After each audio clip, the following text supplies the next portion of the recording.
Saya ingin menanyakan beberapa hal dan menyampaikan keluh kesah masyarakat atas kondisi saat ini. Sebenarnya saya sudah madek Pandito Ratu.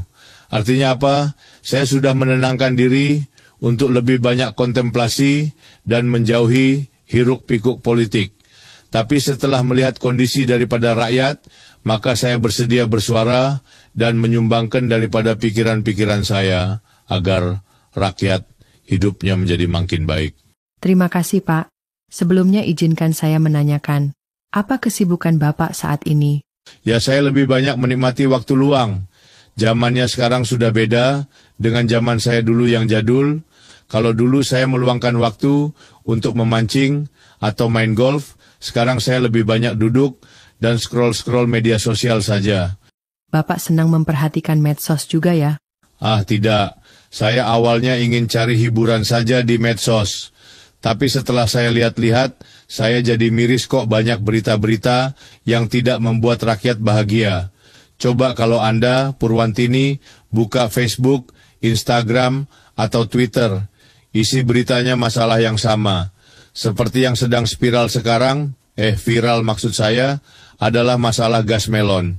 Sebenarnya, saya juga ingin menanyakan masalah gas melon, Pak. Bapak malah sudah mulai membicarakannya. Lah apa saya saja yang menjadi daripada hostnya? Saya yang tanya, kamu yang jawab bagaimana? Ya jangan dong, Pak. Ini kan kerjaan saya.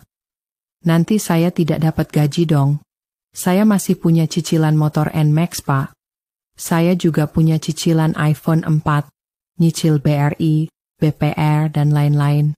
Kalau tidak gajian bagaimana dong? Rakyat sekarang apa-apa nyicil ya. Zamanku dulu rakyat tidak banyak cicilan. Paling-paling mereka nyicil rumah yang dimana itu sangat bermanfaat. Cicilannya pun tidak mahal. Tidak kaya sekarang. Penak zamanku toh. Mungkin karena kebutuhan rakyat zaman dulu tidak sama dengan sekarang, Pak. Zaman dulu rakyat hanya nyicil untuk yang penting saja, contohnya rumah. Untuk gaya hidup seperti iPhone kamu harusnya nabung dulu. Tapi rakyat sekarang apa-apa nyicil. Apalagi beli apa-apa pay later. Kalau tidak ya pakai pinjol. Pas beli enak waktunya bayar mumet ndasmu toh.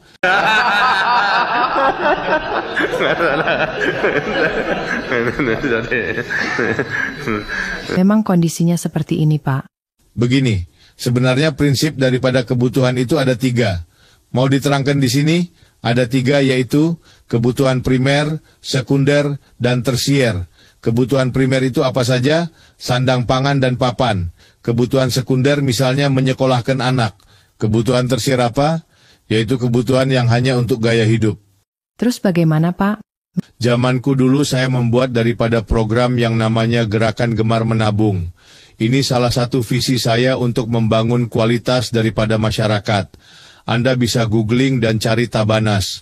Itu program tabungan yang sudah dirasakan manfaatnya oleh masyarakat. Kamu nyicil NMAX kurang berapa? Nanti WA saya ya. Tak lunasi tapi jangan nyicil-nyicil lagi ya. Mulai menabung yang rajin. Waduh, terima kasih, Pak. Kita jadi nggak membicarakan masalah gas melon. Ya jadi dong, Pak. Bagaimana menurut Bapak? Menurut saya ini kebijakan yang menyengsarakan daripada rakyat. Zamanku dulu, orang antri minyak karena krismon atau krisis moneter, di mana semua negara di ASEAN terdampak juga daripada krisis global itu. Perbedaannya dengan kasus sekarang apa, Pak? Ini terjadi karena kebijakan yang konyol.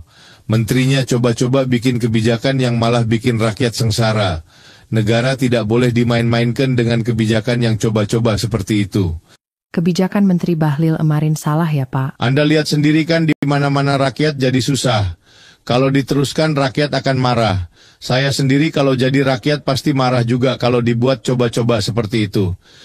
Niat Pak Menteri kan untuk menjaga harga, Pak. Begini, kita ambil contoh harga rokok atau sabun saja.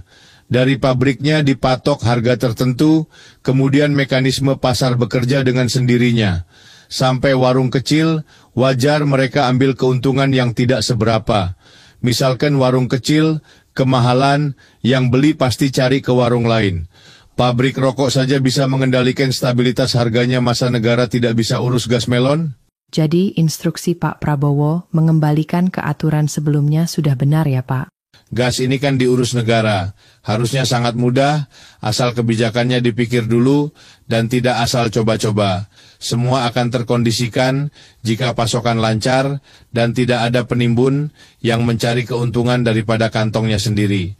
Saya juga ingin kasih nasihat kepada Prabowo supaya lebih tegas mengatur menterinya. Jika ada yang mau bikin, daripada kebijakan harus dirapatkan dulu, diteliti, dan dilakukan kajian, dan benar-benar dihitung dampaknya. Kalau sekiranya bagus buat rakyat, baru bisa dijalankan. Kalau menyusahkan rakyat, ya jangan dilanjutkan. Negara ini jangan sampai dijadikan lahan untuk coba-coba. Rakyat dimudahkan daripada urusannya, bukan malah dipersulit. Terima kasih Bapak. Semoga podcast ini bisa mencerahkan masyarakat.